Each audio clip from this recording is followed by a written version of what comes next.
minutes, and the board will listen. So don't think there will be a dialogue.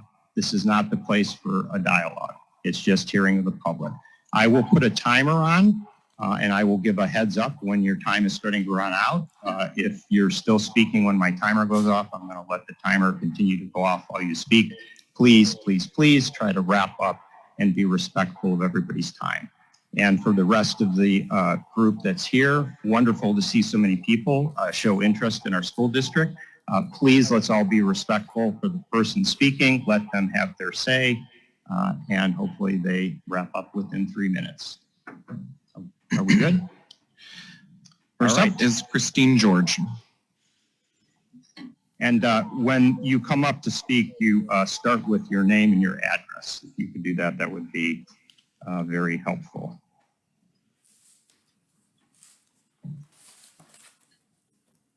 Is the microphone on, Christine? It's green. There should be a green light. Thank you.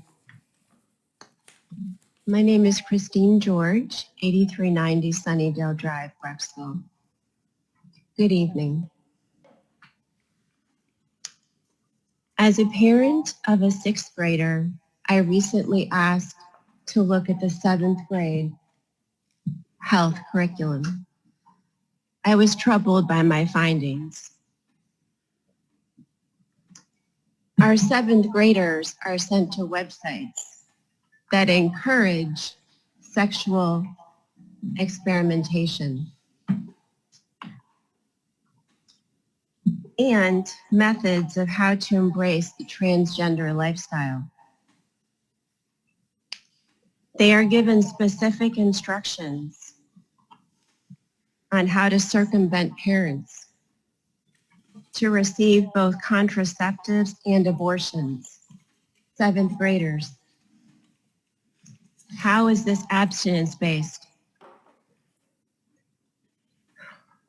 Our children are surrounded with rainbow flags, the teaching of pronouns in the classroom, and they're given surveys asking them how they sexually identify, thereby pressuring them to have to answer that question. Sounds like social activism, not academics. We do not send our children to school to be taught to transition to another gender. Please stop this propaganda and coercion. GLSEN has recently been invited into our school, a political group that advocates for the removal of police in our schools. And what of the teachers who are uncomfortable with this? Are they free to speak, or do they fear retribution? Perhaps losing their jobs? Our children's personal mental health information has now been shared with an outside social activist group. How is that keeping our children safe? Why were we as parents never asked if that information could be shared? We encourage you to stand up in mature leadership and make decisions that protect our children. Let them be children. Thank you.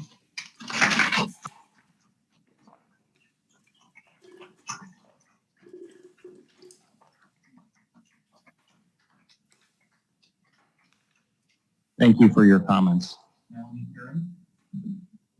Melanie Kieran.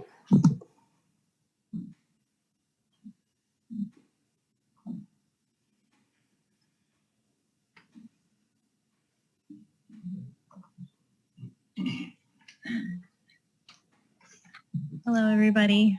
Melanie Kieran, Timber Trail in Brecksville. That was kind of concerning, so I have to catch my breath a little bit. Thank you for the opportunity to address you this evening. I realize you guys work really hard. I really do, and it's been a frustrating year for you, and probably an unexpected year with some of these frustrations. I'm just here as a parent tonight, not necessarily educator, just a mama.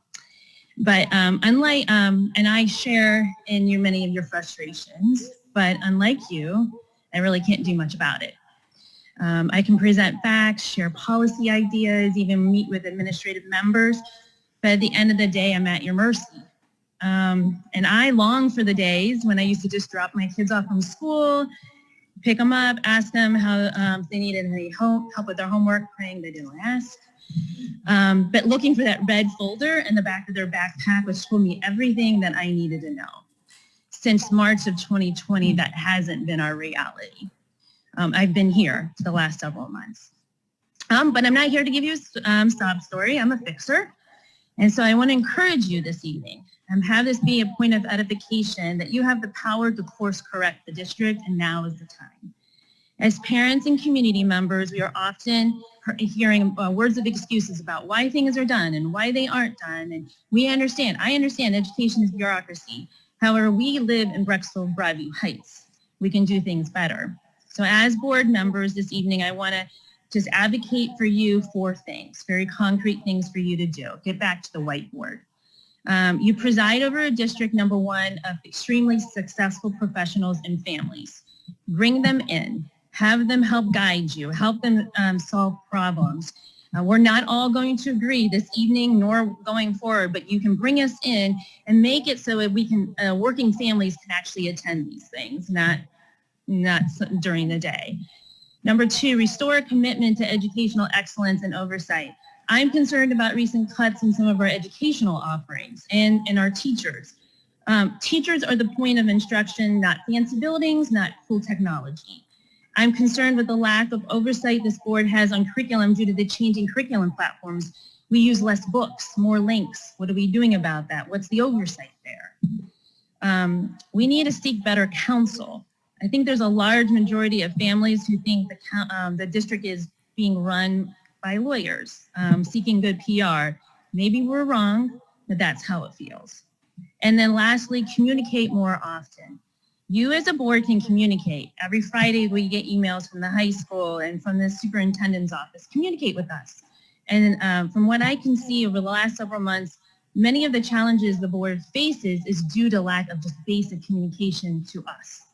10 seconds. Can help you out. What's that? 10 seconds. Oh, so I'm here.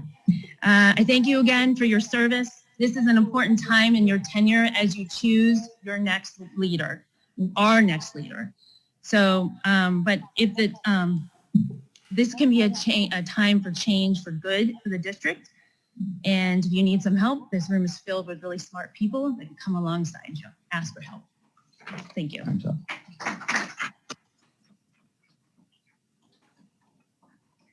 Thank you for your comments. Kathy Boff.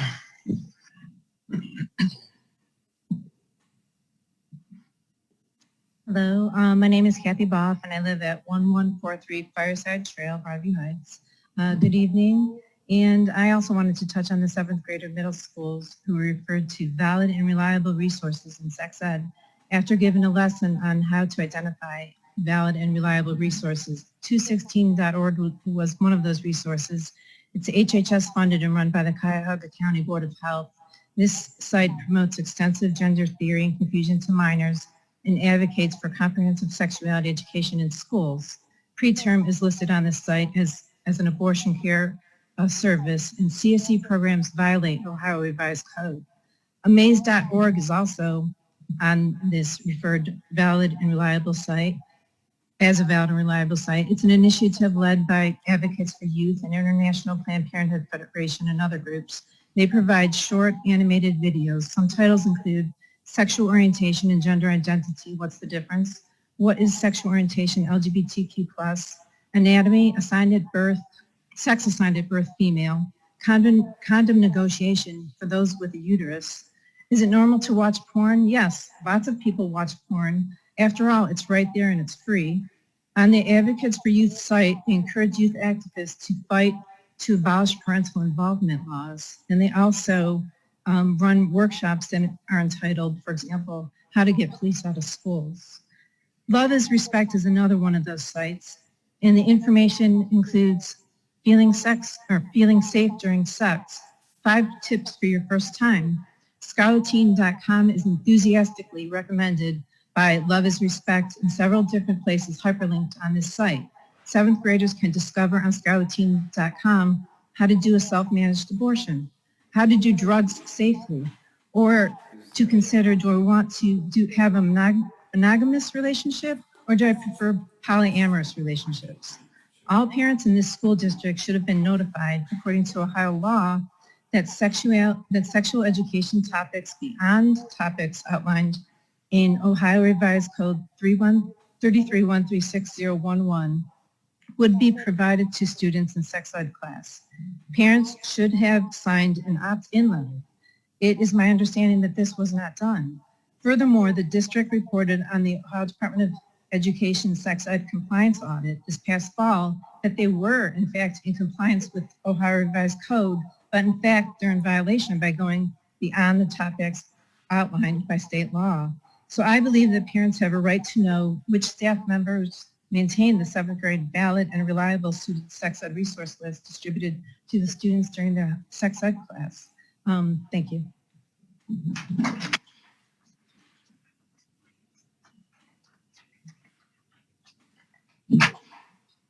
Thank you for your comments. Jan Lucas.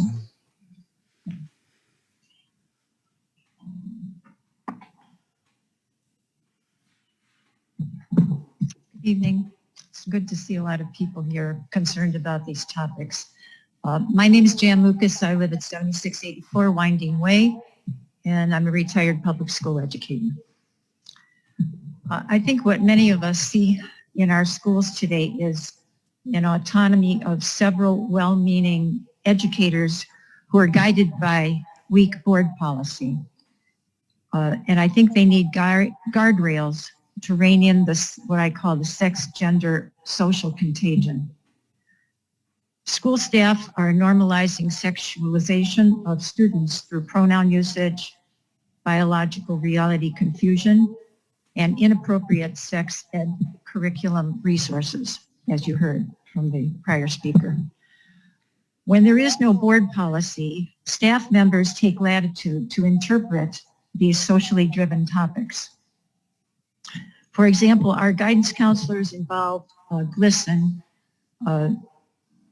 in Broadview Heights, Brecksville Broadview Heights, to provide inclusive environment to prevent bullying, harassment, and discrimination. Students suffer from depression and anxiety and social pressures for reasons unrelated to gender and sex. Yet, our school system chose an LGBTQ template to remedy psychological problems that are not caused, but now implied by gender. This lacks common sense and defies logic. Children need real help from unbiased mental health professionals and guidance counselors. This community wants a board and administration who, number one, promote academic excellence, not social activism. Number two, believe in truth and transparency. Number three, who are clear on curriculum content and candid with parents about what they're teaching in the classroom. Number four, we want leaders who are inclusive also of families and students who believe in biological reality and a girl's right to privacy in the bathroom. We seek a board and leadership who make establishing a clear, strong board policy their priority. I recommend that the board and superintendent revise our board policy to model it after the State Board of Education Resolution 24 that was adopted this past December to oppose the proposed changes to Title IX and to affirm parental rights and local control of K through 12 education. Thank you.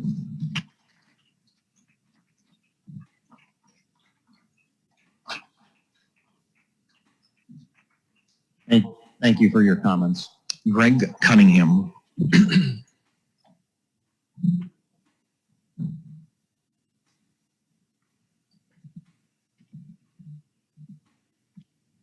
My name is Greg Cunningham. I reside at 7690 Winding Way in Brecksville. I have two children in these schools. Another graduated in 2020. I come before you tonight to ask this school board to remove GLSEN and any other organization that promotes sexualizing children and overstepping parental jurisdictions.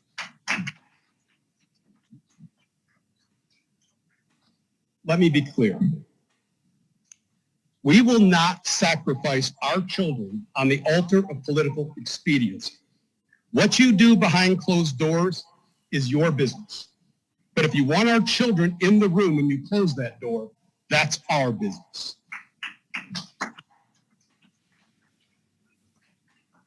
Everything done under the auspices of thus saith the government. But government is not God. Those who say trust the science can't even tell me what a woman is. This system, this religion, is bankrupt.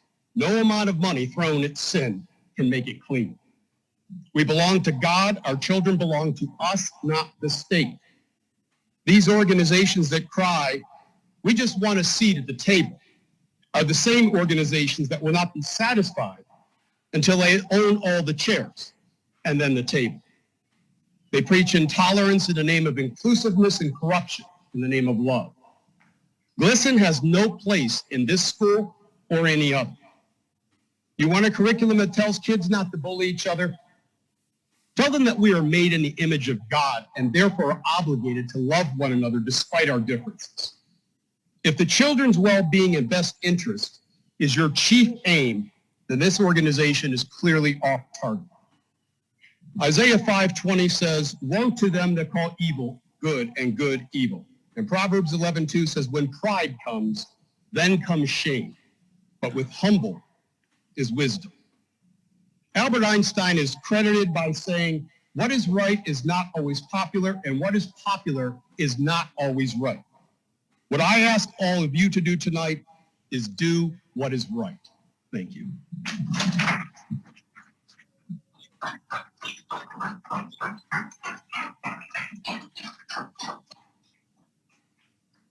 Thank you for your comments. Jennifer Spear.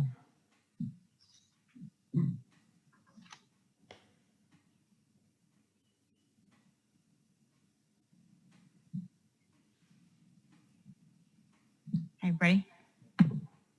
So my name is Jennifer Spear. I live at 6545 Glencoe Drive. I am in Brecksville. I've put 2 kids through the district. I was very happy to have them go through here. They both did very well. Really, I'm only here to tell you that we're super excited about Pride Fest, that it's already proven to be highly supported in the community. I'm really excited about it. We're very excited about it. We went to vendors and businesses today and received overwhelming support from all of them. We've got lots of vendors that are going to be there, and I wanted to let everybody know in the community that if anyone's concerned about safety and things like that, we are working with the City of Broadview Heights. I'm working with Mayor Ally myself, and I'm meeting with the police chief. We will have police presence. We will have additional security. We'll have emergency personnel, fire personnel. It's going to be very safe. We've asked for insurance policies and health department certificates from the food trucks. It's really going to be a nice event for the town. We're really excited about it. I understand that there's controversy surrounding Pride Fest, but ultimately our only goal is to spread love and understanding, and hopefully help people really learn to progress through this and this journey. We know that different people are on different parts of their journey, but ultimately this is the direction that we're going. This is the direction we're going as a society. Kids will be gay. Kids will be trans. They just will be. We can't stop that. And it's my turn now. Okay? Yeah, let's be respectful. Thank you. So, much to people's chagrin, some of your kids are gay. Some of your kids are trans. You may not know it yet. But this is what happens. This is part of life. And we have to choose to love. We have to choose to understand. We have to choose to maybe learn a little bit outside the bounds of what we're comfortable with. We're here because that's what we believe in. We believe in your kids. We believe that everybody has the same seat at the table, to use that same phrase. And we believe that is the case with kids. And we want to make sure that kids are safe and kids are loved. So anyway, I'm really excited about Pride event. We're very excited about Pride event. The businesses in town are excited about it. And actually April's got our flyers. So again, if anybody has questions, we have a website, we have email address. You can contact me personally. If anybody wants to sit down and talk about this and maybe try to learn a little bit so that your kids can maybe grow up in an affirming household. As we know, an affirming household means that your kids will probably live a longer and fuller life. So mainly I wanted to 10 say seconds. that, thank you very much. But it's going to be a great event and it's going to be very safe. Thank you so much.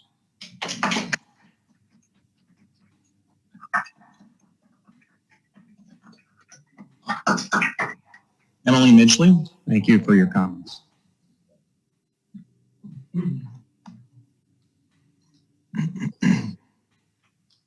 Hi, my name is Emily Midgley. I live at 10155 Deer Run.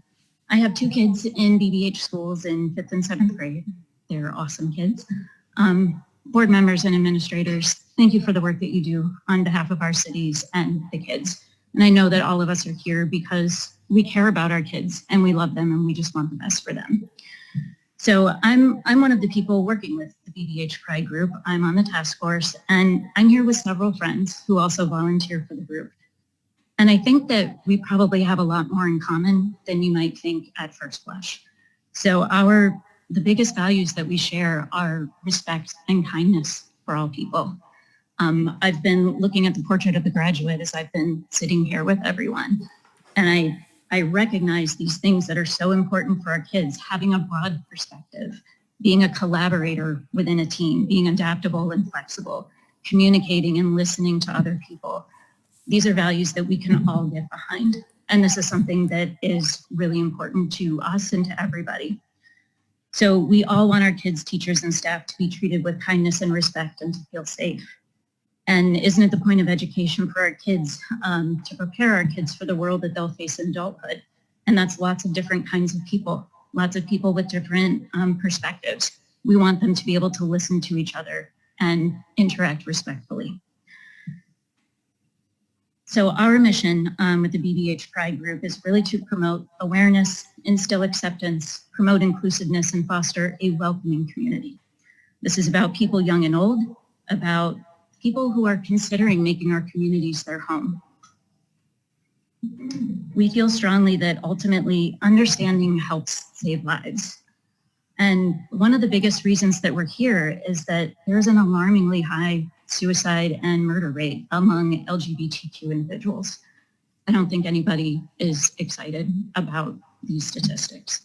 So we are here to truly become a place of real pride in our cities, to celebrate diversity and culture that all of our residents bring. So this is really about inclusion, acceptedness, respect, and kindness. Thank you.